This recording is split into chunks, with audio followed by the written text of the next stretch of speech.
বলিস ভাই, সাইকেলটা আমার একটু দেখে দে না ভাই।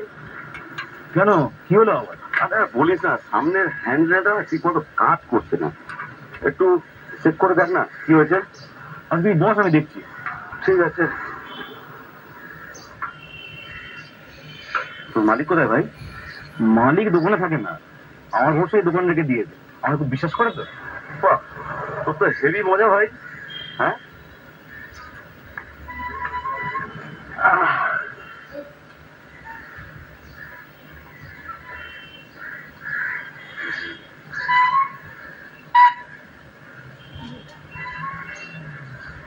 এই এই কি করছিস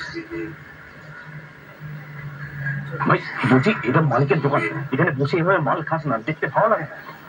খেয়ে দেখতে আসছে ভাই। আরে যদি কেউ চলে আসে? সারা জীবন এই দুটো ব্যাপারটা গেল না।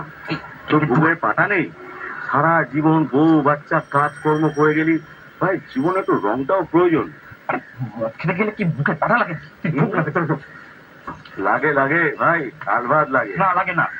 লাগে সালা তাহলে খেয়ে থাকা। না। আরে ভাই, তুই যদি একটু খাস, তোর মালিক কি তোকে তোর দোকান থেকে বের করে দেবে?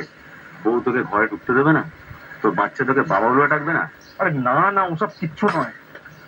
আমার কাজটাই হলো আমার আসল নেশা। ও কি জিনিস! যে মদের নেশা করেনি সে এখনো মানুষ হয়নি, বুঝলি ভাই। সব নেশা রাজা হচ্ছে মদ। তোর মতো যদি আমার এরকম দোকান থাকতো না, সারাদিন টুকটুক করে মদ খেতাম আর কাজ করতাম। এই ভিতরে চল না ভাই, ভিতরে চল। সারাদিন মদ খেলে কাজটা হবে কি করে? মাথা তো ঝিমঝিম করবে। চল বেটা, তুই কি বাচ্চা ছেলে নাকি? আরে সারাদিন তোর খাটাখাটির কাজ, মদ খেলে গায়ের ব্যথাটাও কমবে আর মেজাজটা তোর রং লাগবে। স্যার, যে খায়নি তাকে আর কি বোঝাবো? কই তাহলে দে দেখি। না না না, তোর যদি আমার মাথা ব্যথা ঘুরে যায় তখন আমি নিজে বিপদে পড়ে যাবো।